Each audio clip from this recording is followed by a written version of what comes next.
All right, how's everybody doing today?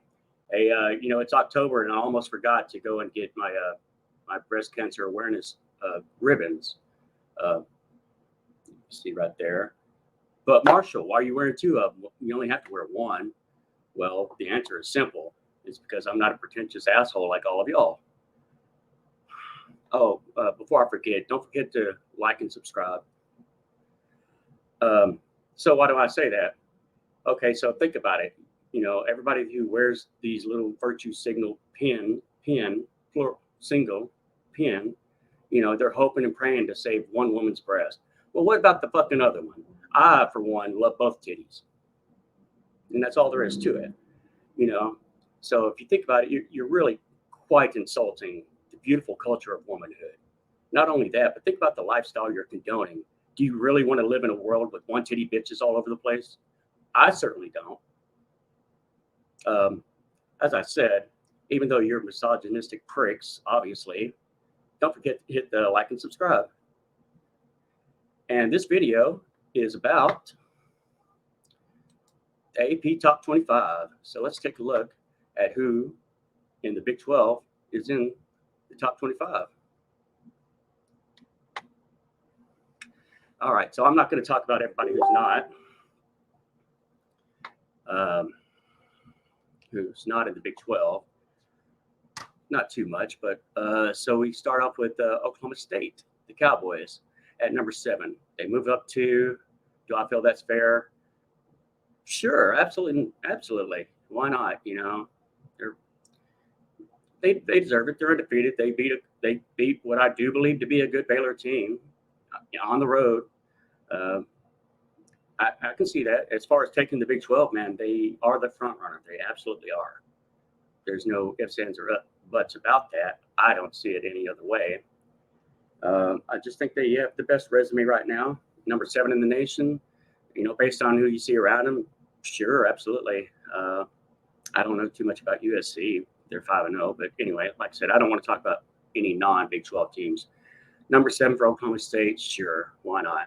I can live with that. They have plenty of time, and as you'll see in these rankings, there's a lot more Big 12 teams ranked now. So let's go to our next one. We have the TCU Horned Frogs go from unranked to number 17. As I said, we added some teams this time around. We lost a couple, but we lost 2 and added 3.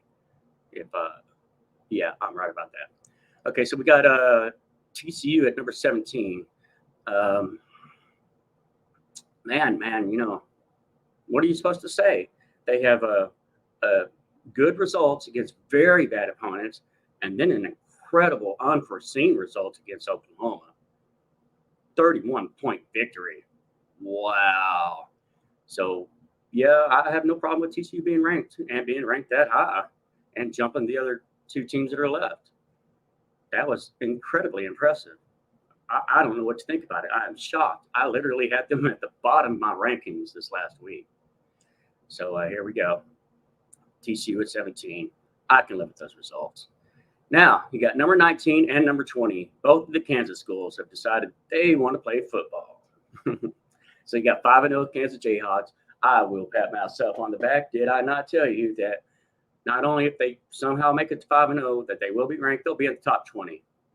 Hey, I was right about that. I'm not sure about their next opponent. We'll talk about that in the preview. Maybe we'll do that video tonight or tomorrow. Not sure yet, but Kansas at 19 is exactly what I predicted. Them being 5-0 is exactly what I didn't predict. I literally thought they had about 4 wins in them this season, and boy, was I wrong. Following them, we got the Kansas State Wildcats. They had a horrible game against Tulane that they lost. I don't know how. How do you lose to Tulane and then go beat Oklahoma? I wanted to say beat the snot out of them, but they didn't. But to me, that game was never in question. I have no problem with that. So if you think about Kansas State and TCU, they get a lot of love for beating Oklahoma because Oklahoma is ranked so high. I have no problem with that. Falling out, let's talk about who fell out. Baylor fell out. Okay, here's what I want to do. I want to look at the records real quick of everybody. So to see if there's really any true disrespect going on here. There are no 2-loss teams in the top 25. So that's why they're out. That's why Baylor's out. It doesn't matter that they lost to quality opponents. Not too concerned, because if you look at the schedule, Texas is on the verge of being ranked again. Probably, if they beat Oklahoma, it would not surprise me if they're ranked. I bring that up because you've still got Tech. They're probably not really close to being ranked. Who else? Iowa State, not close to being ranked, but at least you have Kansas State, Kansas, and TCU. So in other words, if Baylor runs the table or wins those 3 games, of course they're going to be ranked, and going to be ranked pretty high. Just from a Baylor homer standpoint, let's say that they win those 3 games and win a rematch in the Big 12 title game with Oklahoma State, just for kicks and giggles. If that happens, then they're not going to the playoffs, but they're going to have a damn good year and probably be ranked in the top 10 if that happens. If any Big 12 team wins out, guaranteed top 10 team at least. I suppose you could sit. I don't know. I don't know if I could see a 1-loss Kansas State winning out and making a bowl game, making a playoff game over somebody else with 1 loss, because their 1 loss is to Tulane. But Kansas is undefeated. If they went out, they could go to the playoffs. I don't think it'll happen. Just saying. TCU undefeated. If they went out, they will probably go to the playoffs. Oklahoma State undefeated. If they went out, they could go to the playoffs. Those are your teams that have that shot. I don't think it's going to happen this year for the Big 12, but here we are. We will see what happens. I believe that those are my thoughts on where we're ranked and if we deserve it or not.